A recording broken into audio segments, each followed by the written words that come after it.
This is Business M. This is most certainly Metropole Television, your 24/7 business channel in Eastern Central Africa. You are watching Business M's Sector Trends. Talk to us at Metropole TVKE across all your social media platforms. I am a Charles_Kiage. But most importantly, send in those conversations 20146. That is your SMS line, and we shall be looking at them as we go by this broadcast this morning. All right, this is the last part of the show this morning, and so the conversations are around business and what happens to your business post COVID-19. Now, everybody's spoken about how the better part of 2020 is going to be a recovery period. We do know that yourselves and the way in which your turnovers are being viewed right now is on a lessened scale.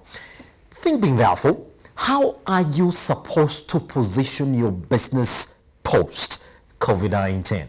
All right. To help me understand, therefore, the effects of the businesses, the risks that you're going through right now, and how to mitigate that for the future, I do have Joshua Ochengi in the studio this morning, founder KTC.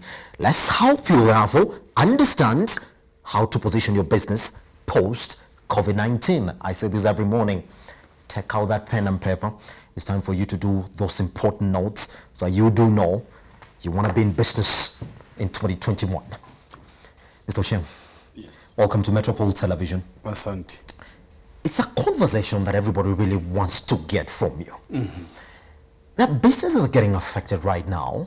I mean, it's not usual that the economy deals with a pandemic where there are curfews, there are cessations of movements into counties, when in reality now, some of these businesses depend on the day-to-day normal functioning of the economy to survive, to make turnovers.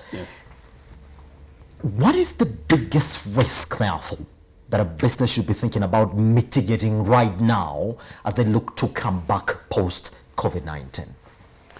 Thank you. If I may begin by introducing myself, I am Joshua Ochengi, and my purpose simply in life is to turn brilliant business ideas into reality. Yes.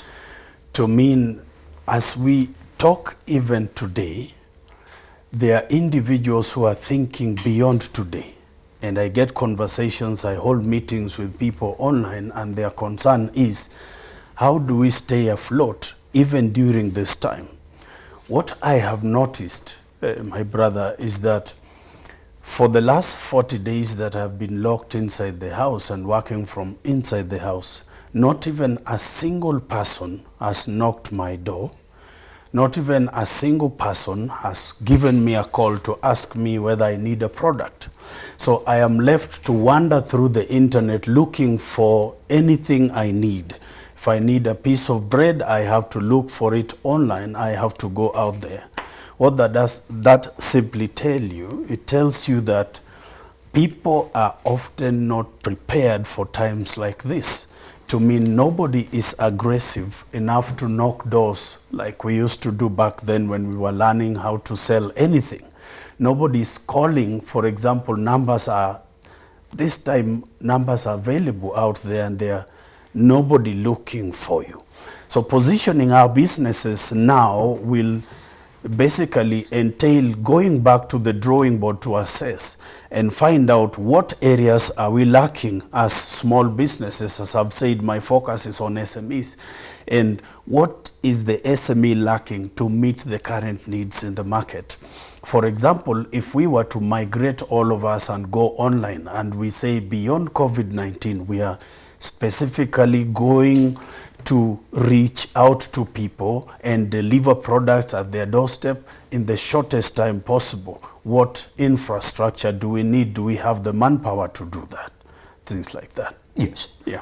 All right, let's talk about another area now where every business is focusing on. human resource. Yeah. I mean, you are now getting yourself at a time where you have to cut your employees. Yeah. You have to maybe take them through salary cuts, Yeah. put them on unpaid leave. Yeah. As you figure, how am I going to come back? I gotta point you out to this, Ms. Ochieng, is that there are fears that through this period of transitioning post-COVID-19, businesses are going to realize, so I didn't need this space. Yeah. I actually didn't need this employee to be in the office right now. Yeah. From the perspective of employees, how do we look at exactly the way in which our businesses relate to the employees that we have to help us run our businesses post-COVID-19?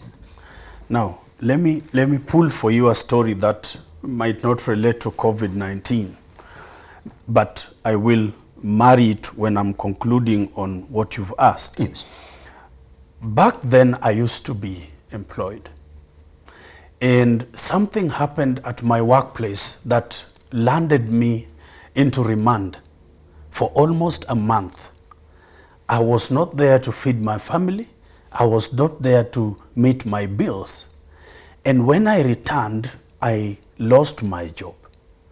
And for almost 6 months to 8 months, I did not recover. I actually lived on debt. And that is what's going to happen to employees right now. Number one is that when you're put on unpaid leave, you are going to run out your resources, the ones you have saved. You are going to get to a point that your life could definitely depend on debts. And you are going to get into a situation beyond what you can be able to control. Now, getting back to your question on what employees or employers should do, one thing your employer cannot do for you is to put money in reserve for times of emergencies. He might not do that. Or if he can only respond to his legal obligations of maybe putting some money for you on NSSF, things like that. But the decision to save money for your reserve for future use and emergencies is solely upon you. I have not been shocked that many people are going to lose their jobs after this. Kwa sababu gani? When the new dimension that we are currently experiencing is going to take effect on businesses, so many people are going to be rendered useless in their respective businesses, because once they move up to where we expect them to be, then employees are going to remain hanging. So usually I tell people, put money in reserve in a place that money gives birth to more money. I use very basic terms. Kwa sababu gani? Take a scenario. How many people in your village have you seen retiring?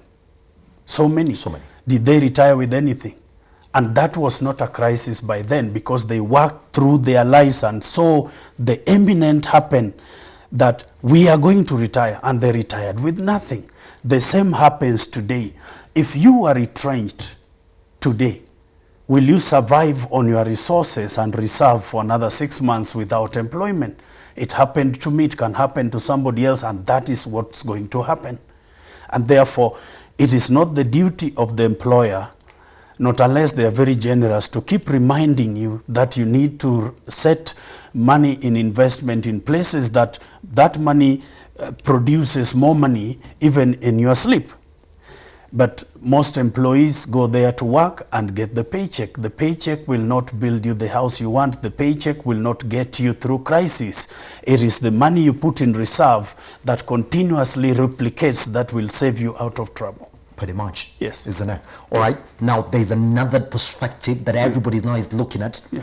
Is that if indeed these businesses Yeah. have therefore found a way to operate within these unprecedented economic times, Yeah. are they going to move on with that plan?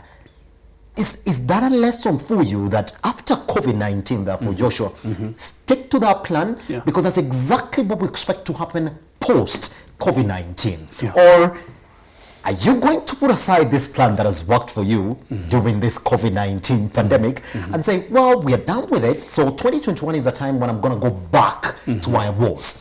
Are we going to experience a complete shift in the way in which we run our businesses in the economy? Indeed.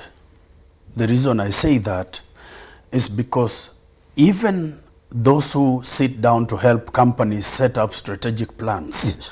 and short-term goals and long-term goals.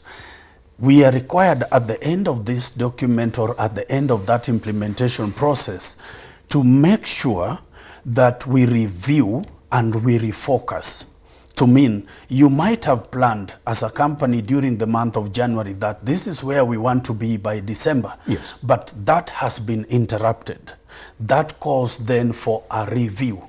That even while we are told to stay at home, the business owners have that responsibility to marshal their teams and inform them that the market environment has been disrupted, and therefore we have to review. And the challenge of young CEOs and founders is usually to run the show alone. You are your own chef and you are your own dishwasher at the same time. But if you rally your work around teams, becomes easier to get different opinions of people and tell them, guys, how then do we approach moving forward beyond COVID-19? Yes. And based on the plans we had, we wanted to grow revenue to this level, we wanted to make this sale, we wanted to do blah, blah, blah. How then do we get out of this and move to the next stage? You'll get very fresh ideas from people who have been sitting around. And I'm telling you, not all of us who are locked out there are seated watching TV. People are on constant mode of thinking and renovating or reinventing. Yes. I got a call from a friend of mine. He's called Mr. Kuria. He's a good friend. And he asked me a very shocking question. And he told me, Joshua, if COVID-19 ended tomorrow, what will KTC do the following day? It's an important question, It isn't finds you off guard. It's like you're slapped on the face. Yes, yes. So employers must involve their teams I see. in restructuring their strategy, and if at all they will move from this crisis, then they must move together without dropping a single team member. Yes. Yeah. It's a good thing, therefore, Joshua, that you're talking about invention right now Yeah. within the COVID-19 pandemic. Right. Are there fears? And I don't know whether you face these questions Yeah. on a personal basis. Are there fears that for any business right now Yeah. that's going to invent something within this COVID-19 pandemic that, after COVID-19 is going to be, wow, it's becoming useless? Yeah.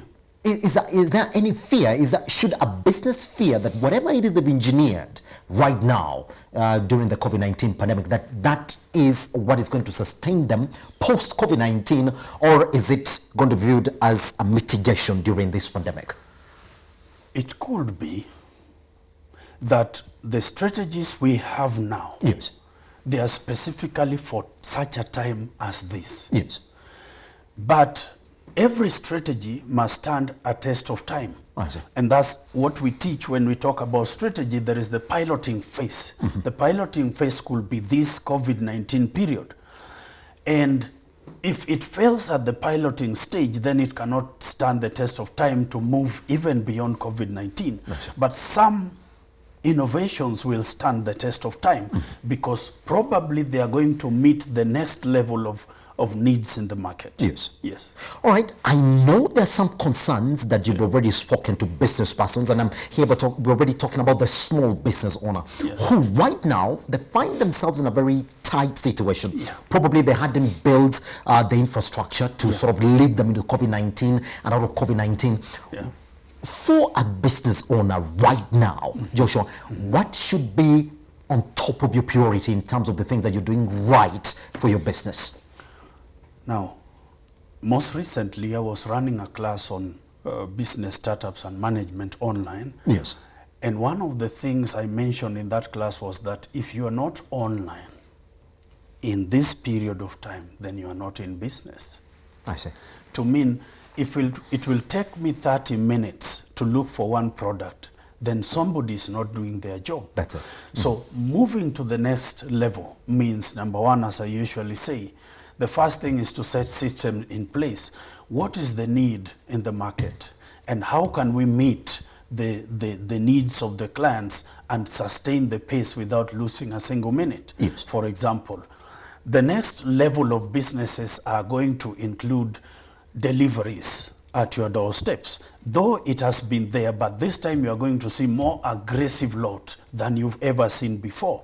The next levels of businesses are going to be cashless, which is already working, but not all have gone cashless. Yes. The next level of business is going to be reduced time of delivery. Why would I order for something online and wait 48 hours for delivery, yet somebody's out of my door and can see my order and deliver it in matters of seconds? And therefore, another shift we are going to see is that employees are going to be more wiser, because they have been taught through this period that your finances will run low and your boss is not responsible for that. And therefore, if you are going to work under any circumstance, then we must move with what the market demands. My thoughts. Yes. Yeah. All right. Now, this is what I have to ask you as well, because in the business of training businesses as well, Yeah. is training now Yes. your employees, your management, the entire workforce that you have in your company more important than ever? Because there's this feeling that now everybody, because of COVID-19, we've been forced to refigure, rediscover, re-strategize, reorganize. Is it important more than ever? And who is this person who should be coming for training now, just after or during the COVID-19 pandemic? My brother, the only thing standing between you and the person in the street is the capacity you have. Yes. To mean every phase of challenge or every opportunity out in the market requires that people are trained to handle it. For example, you cannot say that COVID has taught us well, that we do not need training now. Every person, even you, my brother, I know when you sit back, it could be that you are blessed. Yes. To an extent, you do not need the training.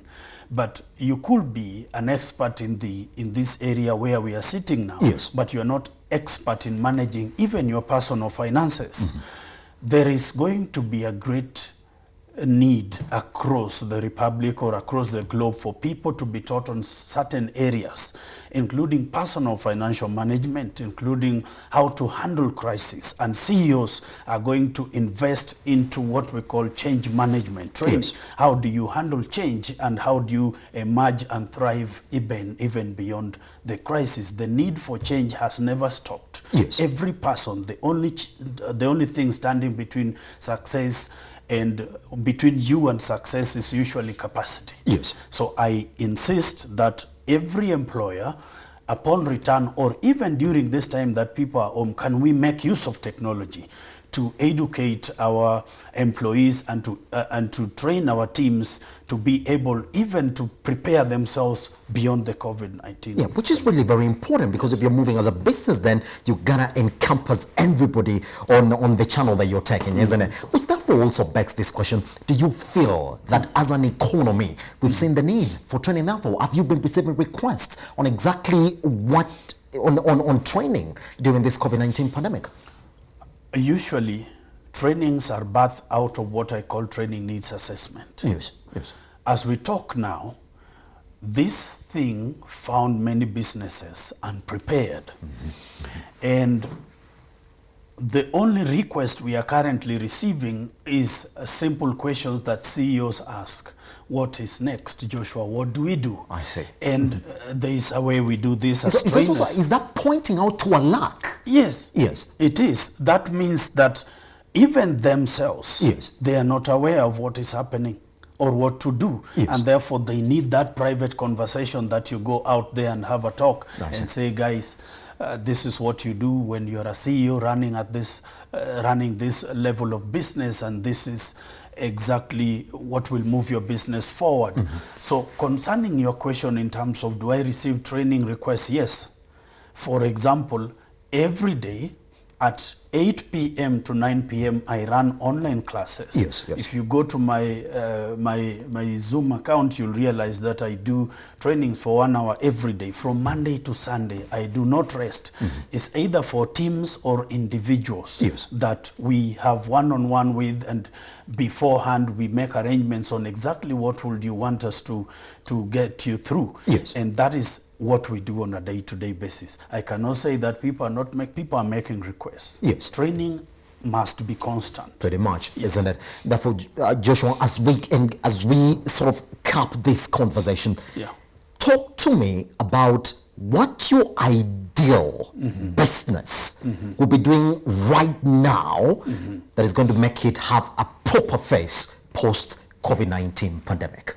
My ideal business that will survive. Yes. The ideal business that will survive beyond COVID-19 is, number one, a business that can be found at a click of a button. A business that is properly positioned to meet the need in the market. Yes. A business whose employees are well trained to handle quick responses to the market needs. And lastly, there is going to be a very huge competition in terms of products, in terms of branding, in terms of packaging, in terms of timelines for delivery. And therefore, that business must look at that particular kind of environment and think through it, find a way to meet. There is always one thing. What is the need in the market?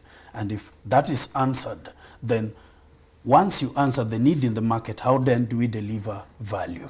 Because there is what we call the value proposition. How do we deliver that value? Yes. And then if it requires proper packaging, if it requires all that we have discussed, then that is the business that will stand in the next level. Post COVID-19 in that sense. Indeed. Isn't it? Wow. Yes. Joshua, Yes. I wish we had more time, man. Yes. Yeah, we are out of time. Yeah. So here's the thing. For anybody who wants to join your lessons, how can they do that? They should have my number. Pretty much, isn't it? Yes, All right. yes. Or pretty much look for KTC, and then after that they'll get in KTC touch Farm, with you. they can Yes. always get us online and Yes. make their requests. Pretty much. And we can come and see how to help you make the next step. Fantastic. Thank you, sir. All right, that's exactly what, therefore, you need to know as you position your business post COVID-19. Now listen, we already do have the numbers. There are already fears of the numbers of jobs that are going to get lost, and we do have the figure 133,657 former jobs already out, meaning businesses are trying to refigure, they're trying to re-strategize and reposition themselves correctly. Don't be left out. Talk to us. Any questions that you have for Joshua, you know what to do. 20146 or at Metropole TVKE, or you can actually get to chat with me at Charles_Kiage. That is your Business at M show this morning. I'll be back at 10 and 11 for news, isn't it? For now, and from me, actually, and the Business at M team, it is a good morning till we see you again.